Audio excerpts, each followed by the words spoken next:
1961년 5.16 군사혁명 이후 혁명 주체 세력들이 자주 인용하던 케네디 대통령의 유명한 연설 문구가 있었다. 동포 여러분, 여러분의 국가가 여러분을 위하여 무엇을 해줄 것인가를 묻기 전에 여러분이 여러분의 국가에 대하여 무엇을 할 수 있을 것인가를 물어봅시다. 최고회의 의장 공보비서관 이낙선 중령은 국가 개조 사업에 대하여 냉소적이고 방관적인 지식인들을 비판하는 역할을 자주 맡았다. 그가 최고회의보에 기고한 행동하는 지식인이라는 글은 군인의 입장에서 본 한국 지식인론이다. 이 글에는 군인과 문민 지식인의 차이가 잘 나타나 있고 이 차이는 박정희 시대 내내 갈등 요인으로 남아있게 된다. 행동이 없고 말만의 인간은 정원의 잡초에 불과하다. 구급제로서 5.16, 즉 군인에 의한 국민의 혁명이 왔다. 그러나 맥그루더 장군의 국군 복귀 명령과 그린 미 대리대사의 장면정부 지지 성명에 쥐죽은 듯이 고요했다. 외국인의 명백한 오판에 대해서는 진실로 이 길이 우리가 살 길이라면 과감히 나서야 할 것이 아닌가. 그 후 인텔리는 통 말이 없다. 행동이 없다. 심지어는 반응도 없다. 흡사 인텔리는 다 죽어 사라진 것 같다.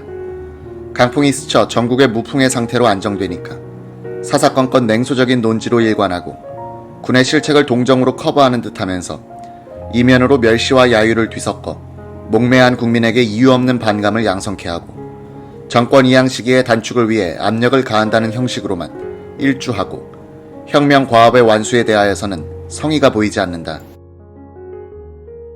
이조단파의 생리적 후회라는 정통을 잇고 일제의 폭정에 대한 민족적 레지스탕스의 외곽운동으로서의 부정적 태도의 여운이 상금도 불식 안 된 데다가 근자에는 또 의의와 연역을 몰각한 피상적 레지스탕스의 풍조에 휩쓸려서 혈기의 장기로서 이유 없는 반항을 신조로 삼고 현실 생활에서 늘 비타협적인 태도를 취한다. 상대방의 일리가 있다 하여도 다른 비리와 같이 도매금으로 부정해버린다. 상대방과 공통되는 점에서 서로 타협하고 협조하려고 하기보다는 사소한 상이점을 확대시하여 배격하고 상발하고 있다. 인텔리가 가장 애석하고 불행하게 여기는 것은 한국에 태어난 그 자체라고들 한다. 이유인즉 별난이 많고 빈곤하며 언제나 일에 얽매여져 부자연스럽고 도저히 행복할 수 있는 희망이 없다는 데 있는 것 같다. 출생의 불행의 관념은 온갖 불만의 해결을 위한 궁극적인 납득제로서 일상생활의 상비약이다. 이낙선은 지식인들에 비교해서 군인들이 결코 능력면에서 뒤떨어지지 않는다고 주장한다. 인텔리가 그들의 희박한 지식을 과시할 때 우리 군인은 주견 있는 총명으로 답할 것이다. 그들이 기술의 기교를 앞세운다면 우리는 근면한 정열로 상쇄를 깨할 것이다.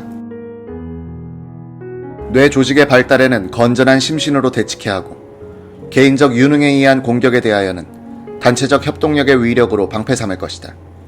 만약에 인텔리가 그들의 유구한 행정적 경험으로 압박한다면 우리는 짧은 시간 내에 고도로 훈련되고 조직화되고 숙련되고 통일된 기계적인 행정 역량으로 반발할 것이다. 영감적인 재치, 임기응변의 요행성 등으로 견준다면 우리는 가상할 수 있는 각종의 상황에 대비하는 주도한 계획성과 생각하여 평가하고 다시 숙고하고 또다시 평가하여 결론짓는 반복된 연구가 주는 완전성의 습성화로 대할 것이다. 문제는 애국심의 색채와 강도에 의한 국가적 기여에 다소의 차이를 둘 수밖에 없다. 과거의 군은 많은 비난을 받아왔고 따라서 군은 비난받는 데 단련이 되어 있다. 문제는 혁명정부가 군인 주동이라는 이유만으로서 유달리 받는 비난에 관한 것이다. 문존 무비의 역사적 사조에 철새에 얽매여 이유 없이 사람과 군인을 구분하려 든다.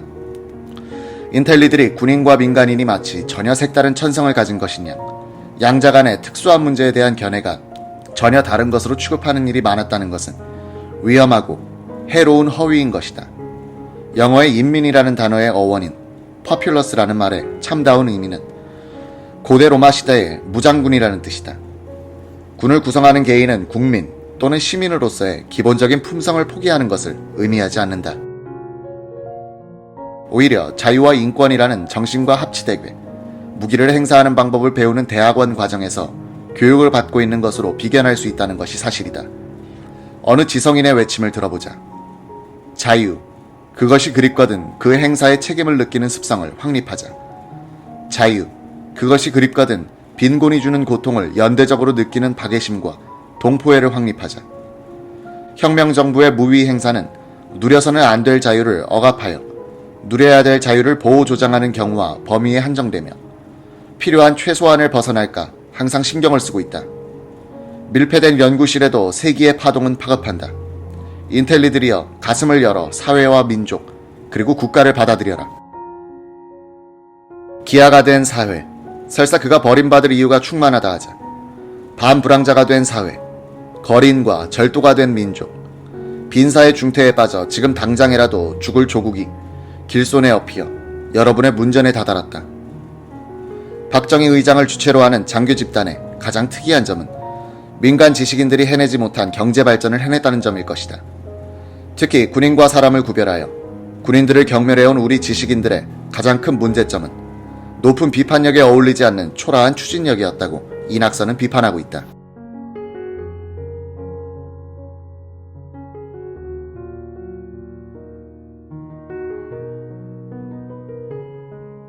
문민 엘리트 집단은 자유당, 민주당 시절에 이 나라를 경제적으로 부흥시키는데 실패한 반면 무식한 군인들은 성공시켰다.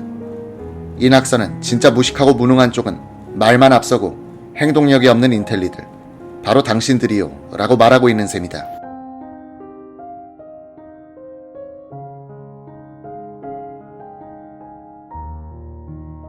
혁명 직후 상공부 장관이 되었던 정래혁 소장에 따르면 부임해보니 민간 관료들이 만들어 두었던 중소기업 금고안, 석탄 개발 촉진안 등 좋은 계획서가 책상 서랍에서 잠자고 있더라고 한다.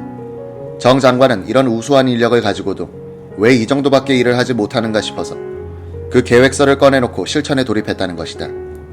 자유당, 민주당 시절에 경제개발이나 개혁은 몰라서 못한 것이 아니라 알면서도 정치적인 결단과 지원이 없었기 때문에 이루어지지 않았던 것이다. 즉, 정치와 권력의 뒷받침이 없었기 때문에 가능한 것도 실천되지 않았던 것이다. 군사혁명은 이런 권력의 뒷받침을 가능하게 했다. 정래혁은 군인들이 비록 경제에 대한 지식이 부족했지만 의무감과 탐구심 그리고 사심없는 애국심으로 밀어붙이니 길이 뚫렸다. 특히 사심 없이 문제를 보니 의외로 쉽게 해결책이 발견되었다고 했다. 자유당, 민주당 시절의 정치인들과 관료들은 머리는 우수하긴 했지만 당파성과 연고주의 같은 파벌주의, 즉 사심에 휩쓸려 들다 보니까 국익을 지향하는 업무 추진력은 형편없이 떨어졌다는 얘기다.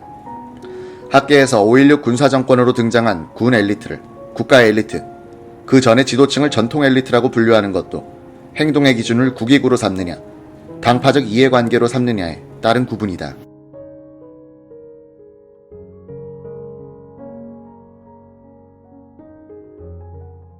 5.16 주체 세력의 국익 우선 의식은 이들이 특별한 애국심을 타고났다기보다는 일제시대에는 나라 일은 서름을 겪고 6.25 전쟁 때는 피로써 나라를 지킨 체험에서 자연스럽게 우러난 것이리라.